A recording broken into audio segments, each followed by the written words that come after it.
Never ever drive off the road. That was the first rule I had written down. The road was bumpy and inhospitable. I held the steering wheel with such a feverish grip that veins prominently bulged on my hands. I was driving on a narrow dirt road, full of potholes and fallen branches, a testament to its lack of usage. The trees on the side towered, encroaching above the road, effectively blocking any starlight from the dark sky above. It was pitch black, and without the headlights of my car, I wouldn't see anything. I drove slowly, because the meager excuse of a road curved every now and again, often disappearing under a thick pile of leaves, before I caught its trace again in the distance, hoping not to end up in a ditch which I wouldn't be able to get my car out of. My headlights illuminated a thick row of trees ahead, and I knew that the road had come to an end. I slowed down and then stopped my car entirely, scanning the area from left to right, to make sure there wasn't a pathway I may have potentially missed. I turned the key in the ignition, and the engine sputtered out of life, leaving me in eerie silence. The lights disappeared, leaving me in utter darkness, until I manually turned them back on. In the moment of being in pitch black, a shiver ran down my spine. I grabbed my wallet and pulled out the photo of Alina. She was smiling in it in such a reassuring way that it could cheer up the gloomiest of souls. She was so energetic back then, so full of life. It was my favorite picture of her. She was blushing in the photo from the cold. We were on vacation in Iceland, a place she always wanted to visit more than anything else. It was her birthday, and I surprised her with tickets. She was so ecstatic when I told her the plan. She spent the next 2 hours checking online the place I booked. She always appreciated small gestures and gifts, so something like this launched her to the moon. 2 days later, we were on a night cruise off Reykjavik in search of the northern lights. It was Alina's first time seeing the lights, so she was very excited. When she saw the shades of green and white stretched across the night sky in a shape that resembled a colossal beast, blending in with the infinite stars, she had a grin from ear to ear on her face. "Wow, look at that, David." She pointed over yonder, her cheeks blushing from the cold, as steady breaths left her mouth and disappeared in the air. She fumbled for her phone with the gloves and started snapping pictures. "See, aren't you glad now that I got you those phone-compatible gloves?" I asked. "Yeah, they're so great. I don't have to take off and put on my glove every time I see something interesting, which, over here, is like every minute or so." She took a picture of me. "Come on, let's take a picture together," she said. I put my arm around her, and she pursed her lips photogenically as she snapped a picture of us, with the aurora borealis behind us. I kissed her, and she took another picture like that. "Let me take a picture of you," I said as I took her phone. Alina took off her winter hat and stood by the railing at the bow of the ship. She put her hands behind on the railing and slightly cocked her head, smiling at the camera. I snapped a few photos, and I distinctly remember thinking how lucky I was to have her. I handed the phone back to her, and we faced the green lights again, staring at the sky. The murmurs of the tourists around us filled the air, each group speaking in their own language. "Do you think we can come back here again someday?" Alina asked, as she stuffed the hat on her head, clumsily pulling it down to cover her ears. "I thought you hated the cold." I grinned teasingly. "Please, Dave." "It's so beauty." Her sentence was cut off by a coughing fit. "You okay, honey?" I asked. She nodded, clearing her throat. That was the start of our ordeal. I put the photo in the chest pocket of my jacket. I proceeded to pull out the wrinkled, folded-up piece of paper from my wallet. I unfolded it carefully and read what was written in sloppy handwriting. "When you reach the end of the road, leave your car behind, but leave the lights on. Start your stopwatch and keep walking in a straight line until you see a narrow entrance to a cave. If 5 minutes have gone by and you haven't found the entrance, follow your car's headlights back and try again."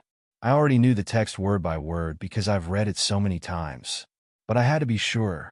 I can't screw this up, everything depended on it. I folded up the paper and put it in the pocket of my jeans.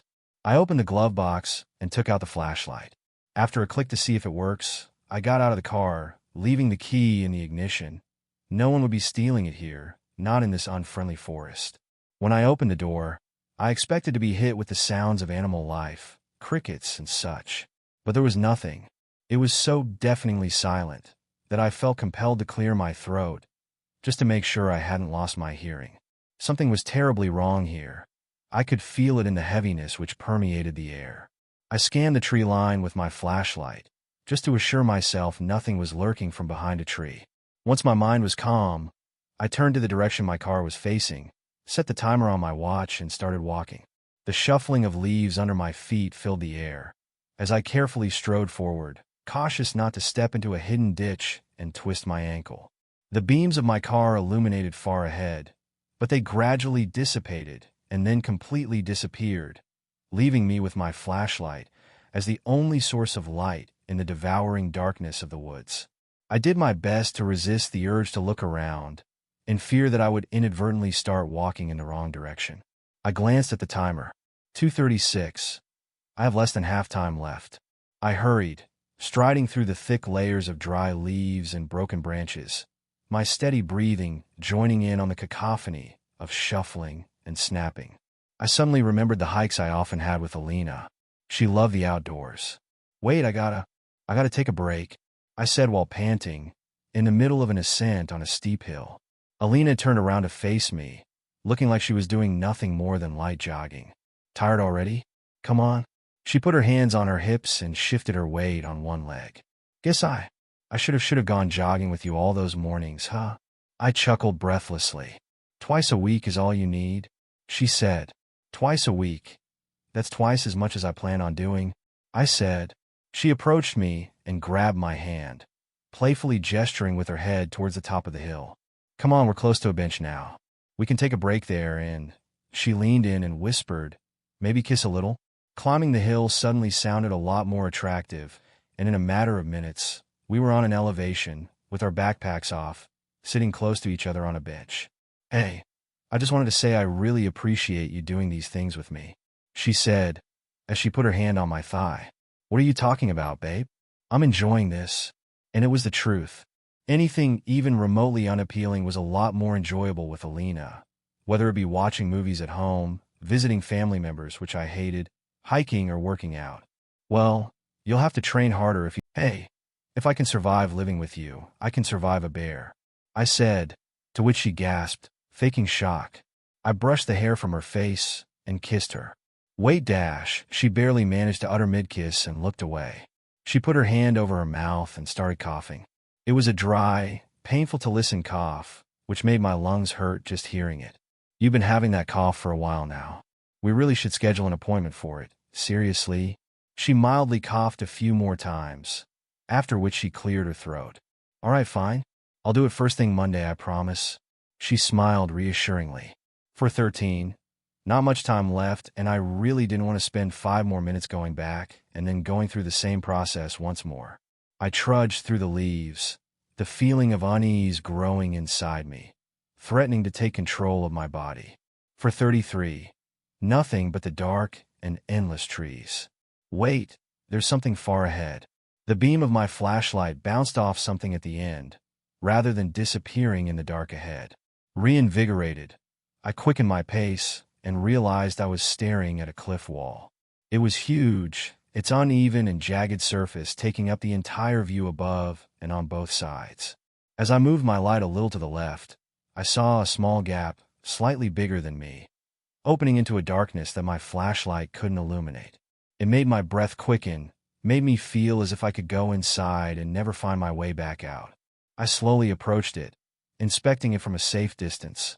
Even from here, my light couldn't penetrate the darkness at the threshold.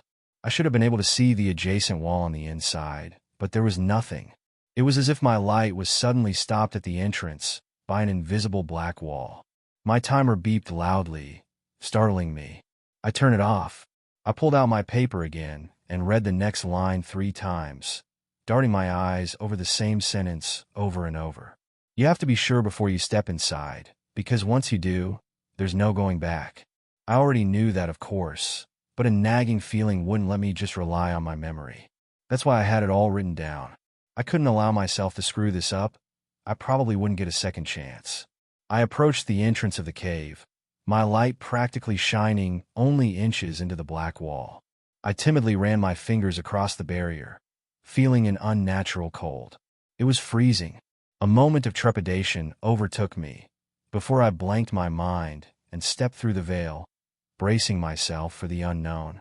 I felt as if I had just gone over the threshold from a warm room into an inhospitably cold one. The temperature was much lower in here, and it wasn't something of this world. I shone my flashlight around, glancing at the uneven surfaces of the encroaching walls which gave me just enough room to squeeze through by going sideways. I glanced behind, but to my amazement, the black veil was no longer there, and I was instead faced with a solid rock wall. It was all part of the challenge, and I knew this would happen. I faced the direction in which the passage led. Go through the passage, no matter how narrow it gets. Don't stop to listen to the noises in the distance. Don't turn around if you hear them behind, either. I started making my way through the cave, the steady sound of droplets falling onto the ground permeating the air. The beam of my flashlight only illuminated the pathway to a certain point ahead, after which it merged with the darkness, giving me a distinct impression of walking through an endless corridor. Very soon I started hearing something that sounded like loud crashing, somewhere in the distance, like a rock plummeting to the ground. This occurred at various intervals and amplitudes, never in a predictable manner. It wasn't long until other sounds started to join in on the already present ones.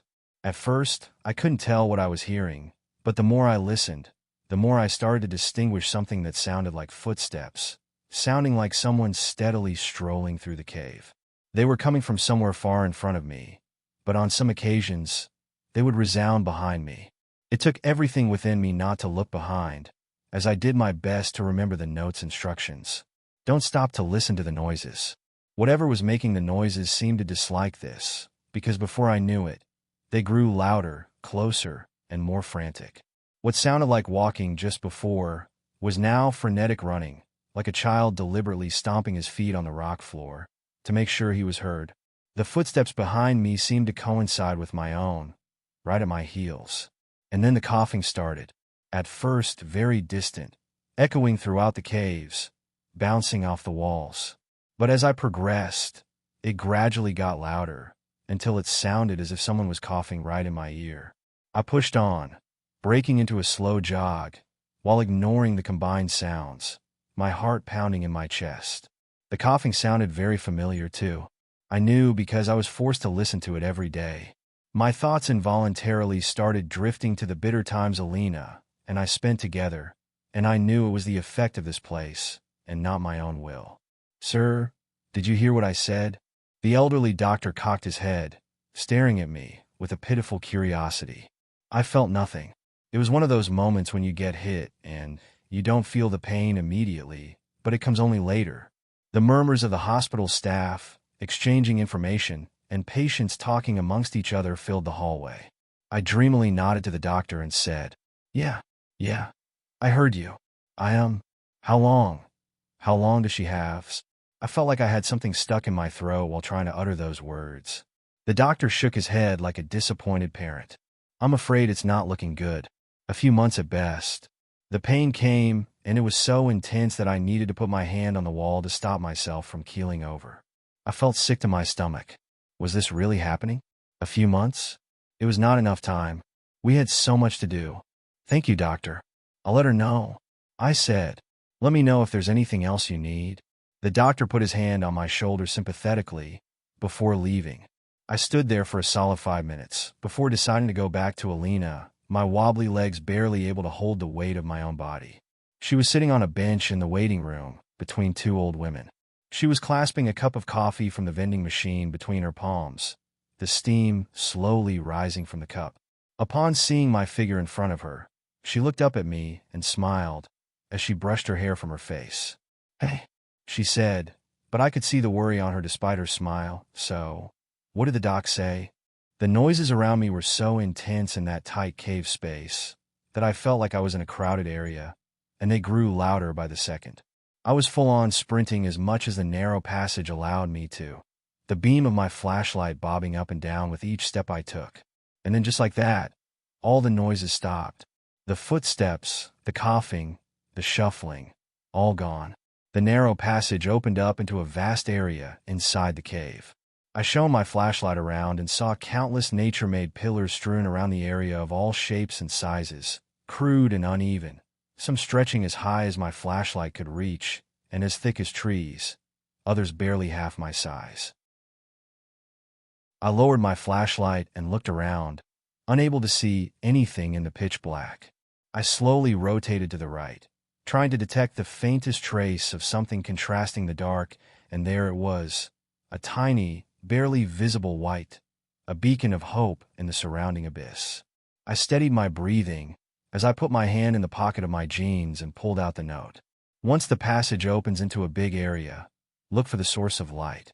Follow it, while keeping anything around you at a distance with your flashlight. If your flashlight starts to flicker, run. I sighed and put the note back in my pocket. I pulled out Alina's picture and looked at it under the light. In this dark and hostile place, her face gave me respite. I felt like I needed to stare at her picture for a little longer, to remind myself why I was here in the first place. I gritted my teeth and gently put the picture back in my pocket and started walking towards the small dot in the distance. Not even a minute into my walk, I heard the first batter of footsteps. It sounded like someone barefoot sprinting a short distance to my left, and when I shone the light there, I saw nothing but the jagged pillars and darkness.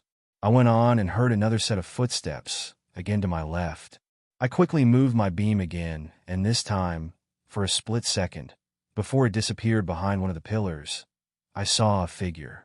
I couldn't tell what exactly I saw because it was such a short time, but it looked humanoid, skinny, with a backbone prominent against its stretched gray skin. I hurried up and now heard the footsteps to the right. I turned there and saw a similar, gray figure running behind one of the smaller pillars. It crouched behind it, but since the pillar was too thin, I saw the shoulder and the foot of the creature sticking out cover, emaciated so much that it looked like it was nothing but skin and bone. A much faster batter of footsteps resounded behind me, and I shot around, but saw nothing. When I turned back to face the crouching creature at the pillar, it was gone.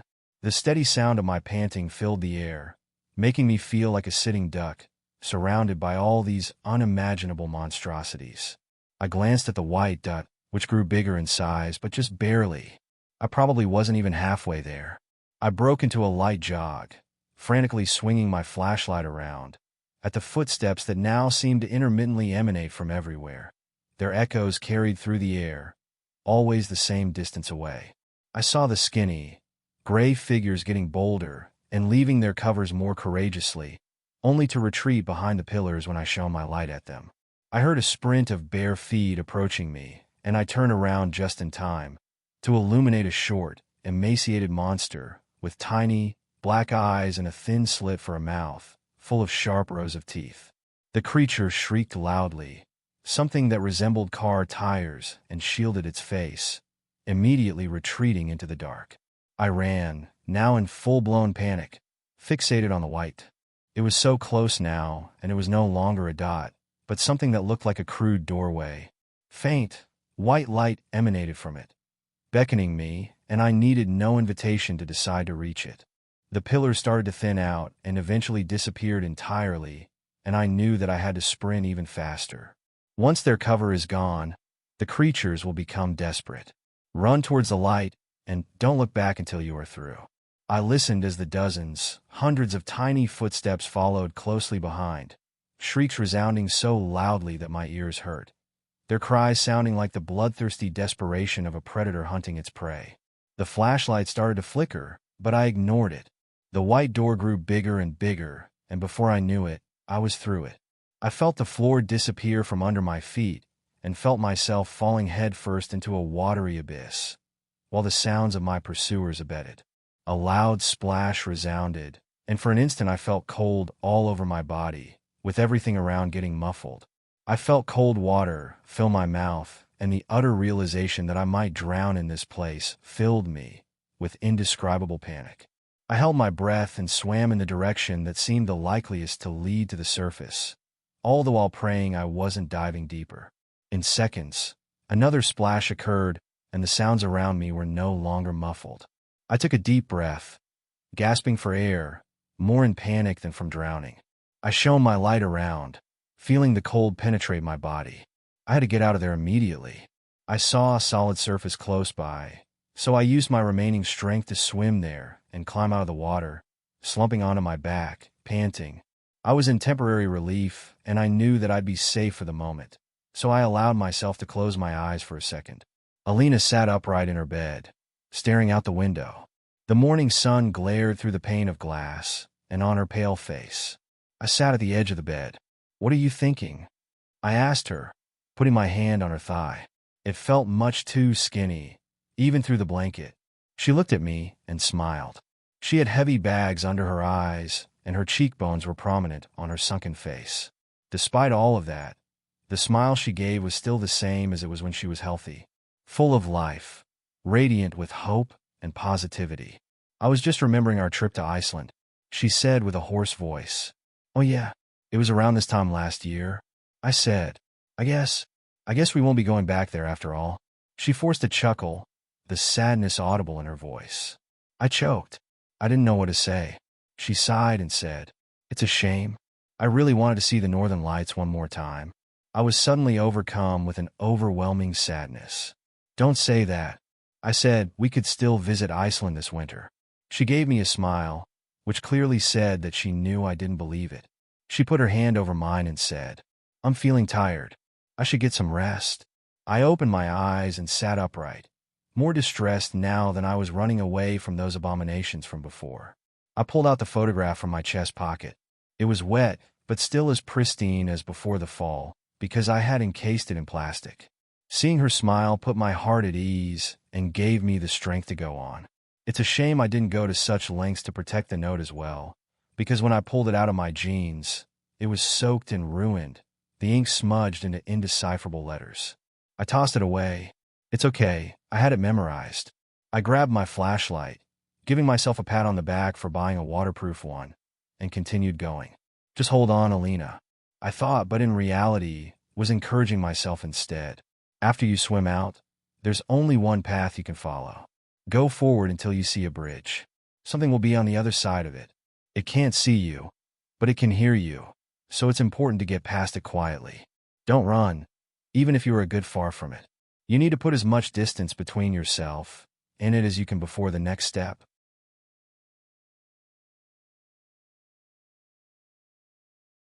The glistening walls surrounding the cave chamber gradually closed in on me, until I was once again in a somewhat narrow passage. And then, they suddenly widened again, and I was faced with an open area, which seemingly had no ceiling. I tentatively took a few steps forward and saw an old rope bridge, wobbly in appearance, with worn-out ropes and rotted planks. I pointed the flashlight down below, but was met with nothing but endless dark. I had to cross the bridge. There was no other way around it. I grabbed onto both sides of the rope, indecisively taking one step onto the old board, testing to see if it would collapse under my weight. I put the other foot in front of the first one and continued doing so, slowly and steadily. The bridge creaked with uncertainty, making me stop at every sound it would make. I expected the rope to snap or the board to break any moment and myself to plunge into my inevitable demise. I wondered how long I'd be falling before I hit the floor and if I'd have time to wallow in my own helplessness before death took me. Although the bridge seemed endless, I reached the other side much sooner than I expected. It felt great stepping on the hard surface of the cave rock, feeling stability once again. My relish was short-lived, though, when the sound of wheezing filled the air in front of me. I raised my flashlight and darted the light around, but was only faced once more with the dark. It was hard to pinpoint where the wheezes were coming from, since they echoed throughout the cave. I stood frozen as they gradually got louder. The wheezing was interrupted by a sudden coughing fit before it continued. My thoughts inadvertently kept rushing back to my final moments with Alina. I wish I could say that we enjoyed those last minutes that we had, but that wasn't the case. The chemo had made her increasingly agitated, and being around her was insufferable. "Can you please not chew so loudly?" Alina asked from her bed impatiently, slightly raising her tone. I stopped chewing my scrambled eggs and slowly put my fork down to look at her. She had lost all her hair, and even her eyebrows had fallen out.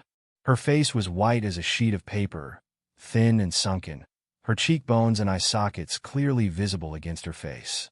Her body was frail and thin, as she weighed no more than half of what she used to. It was so difficult watching her become like this. A woman so lively, fit, full of energy, to become the exact opposite of what she was prior to getting sick and unable to do all the things she used to enjoy.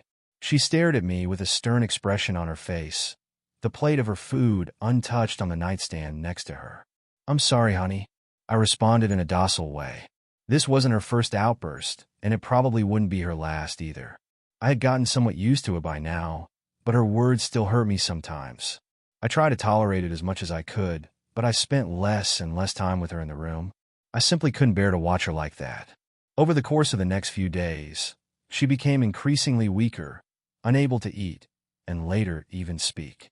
I knew that her time was almost up, so in those last moments I stayed by her side and held her hand the entire time, while she was in a limbo, falling in and out of consciousness, only able to wheeze while awake, neither truly alive nor dead. I spoke to her, but she was unresponsive. I don't even remember what our last conversation was. She couldn't even return the squeeze of my hand, and eventually one day, she just didn't wake up. I spent hours in the room with her body, holding her cold hand and staring at her, feeling numb. I was like a zombie. And then the floodgates opened, and I was hit with waves and waves of emotions which I could not contain. It was the worst I'd ever felt in my life, and I begged God to give her back, to swap our places, to give me just one more minute with her. But of course, that never happened. The wheezing was so close now that I expected something to jump out in front of me. It didn't happen quite so, but I did see a figure emerge from the dark. I had to put my hand over my mouth to stop myself from audibly gasping when I saw what kind of monster staggered up in front of me. My flashlight illuminated a hunched-over woman, except she wasn't really human from the looks of it. It had long and damp black hair falling over its face, almost halfway down to its chest. It was skinny, so skinny that I wondered how it was even able to stand. Its body was wrapped in a torn, brownish rag, and as it made a step closer to me, I realized it was an old hospital gown. Its painful wheezes permeated the air, loud with each step taken. I was frozen in place, unable to move an inch from fear. The creature stopped, its chest heaving as it breathed, and then it turned its head towards me.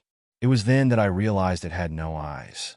Where the eyes should have been, I saw skin stretched across the sunken sockets. It didn't seem to react to my flashlight, which fiercely danced on the creature's face up and down from my trembling hands.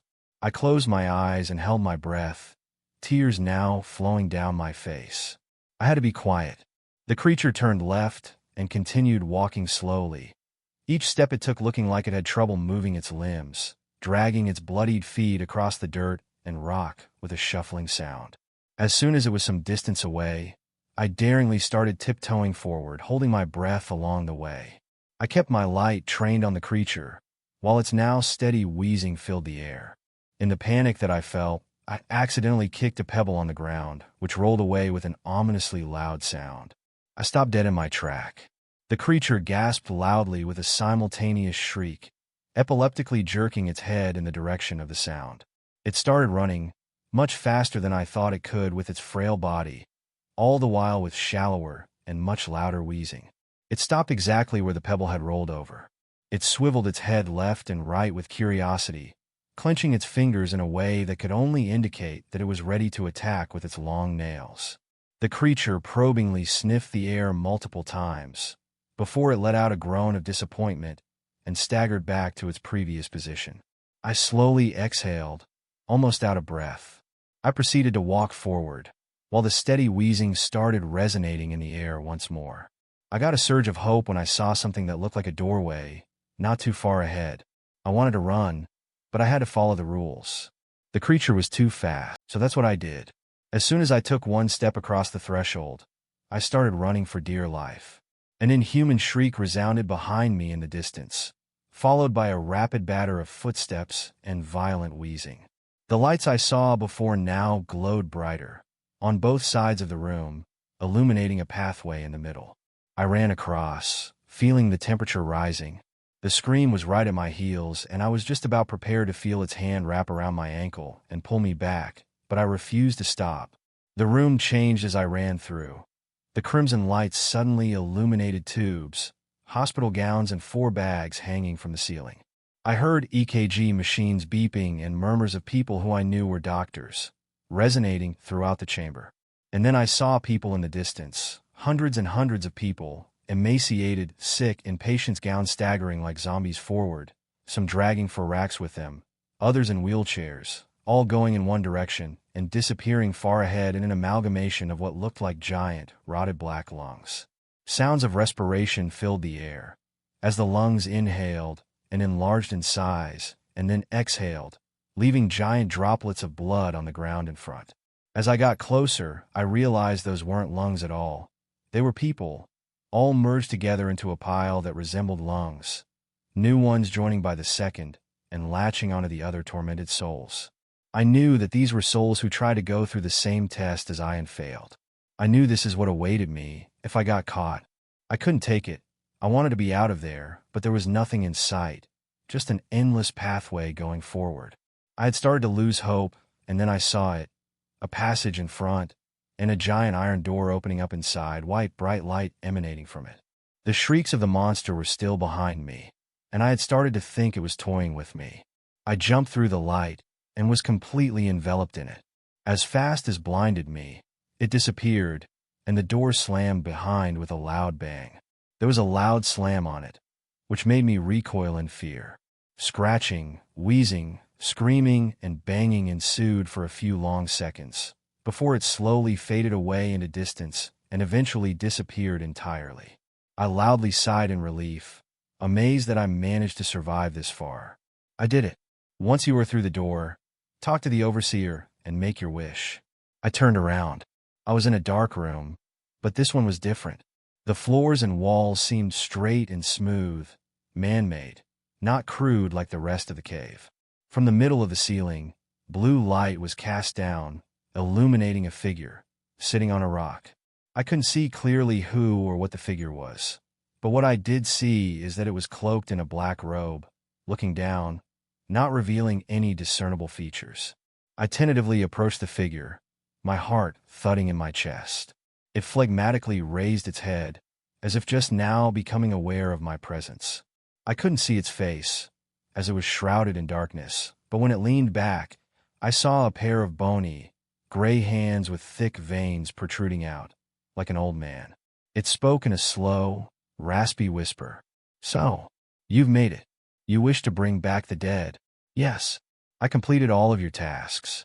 Now I wish to bring my lover back." She was young. There was so much in store for her, but she was taken from me too soon. "I want to live with her the life we never had," I said with such clarity and confidence that I amazed myself. I rehearsed that line in my head so many times before, imagining this moment, but I never thought it would actually ever happen. The overseer shook its head, which was like a punch to the gut. It continued, "You misunderstand. It does not work that way."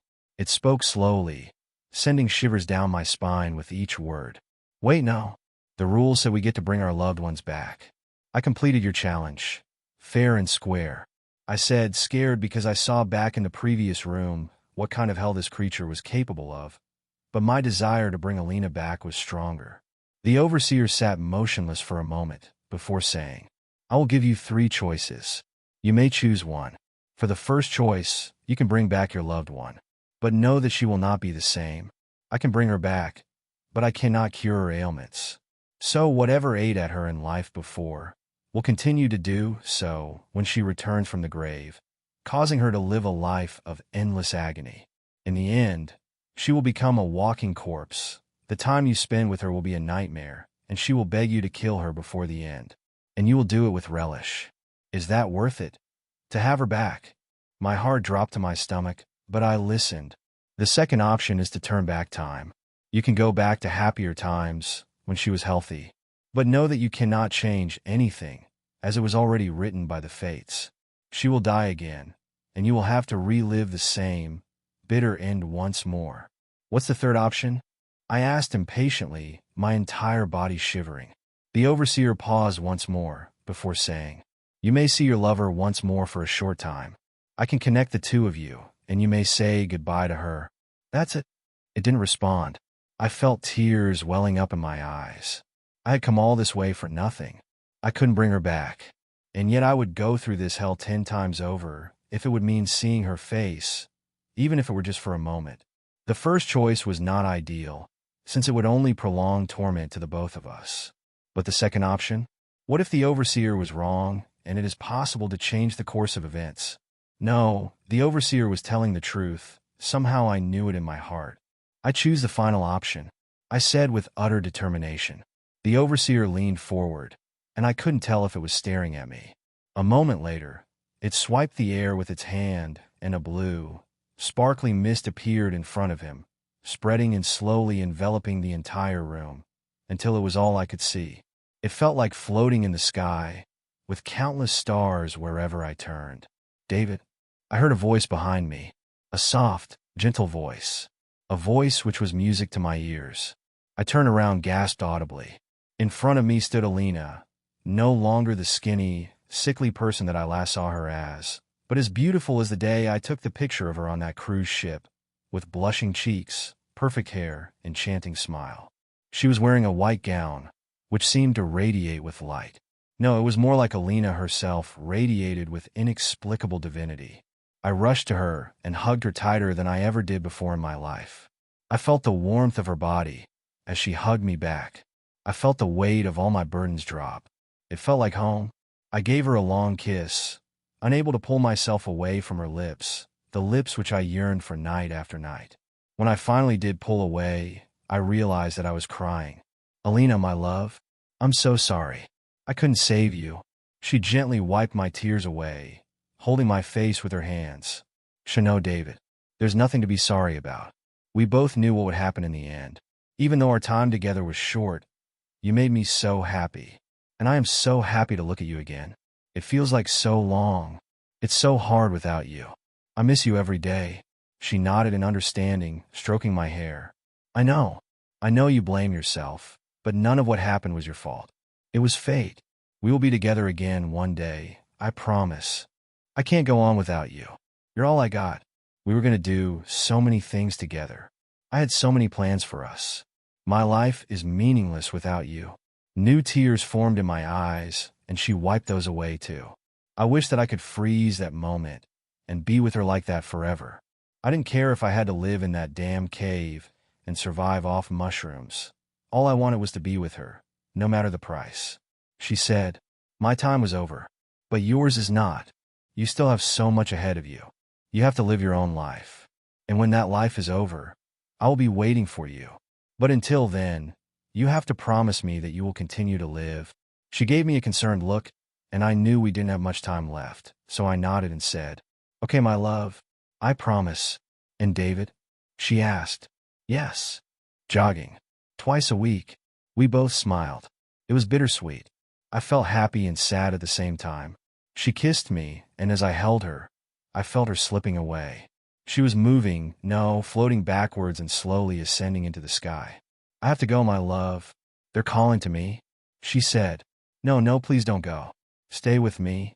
I tried reaching out to her, but she seemed oblivious to my presence, glancing around at something I couldn't see with a smile on her face. The sky started changing colors, and suddenly it was covered in various shades of green, like waves painted on a canvas. They covered a big portion of the sky, and Alina looked at it in fascination and joy, the same kind of joy of appreciating small things, which she had back when she was alive. She looked down at me and said, David, look, it's the northern lights. We smiled at each other, before she turned to the sky and said in a soft tone, I always wanted to see them once more. They're so beautiful. The sky around me started darkening, and I stared at Alina's pure form in a trance and sense of finality. I love you, Alina, I muttered to myself, as her radiance slowly blended with the darkness, and I was back in the dark room from before. The overseer was nowhere in sight. I fell to my knees and wept for what felt like hours, the pain in my heart more intense than on the day she died. I wanted to die there and then and join her in the afterlife. But I couldn't. I made a promise to her. When I regained my composure, I looked around. There was faint light was coming from behind me. I followed it and found myself back in the forest at the cave entrance. It was morning and the birds were chirping. Light breeze whipped my face.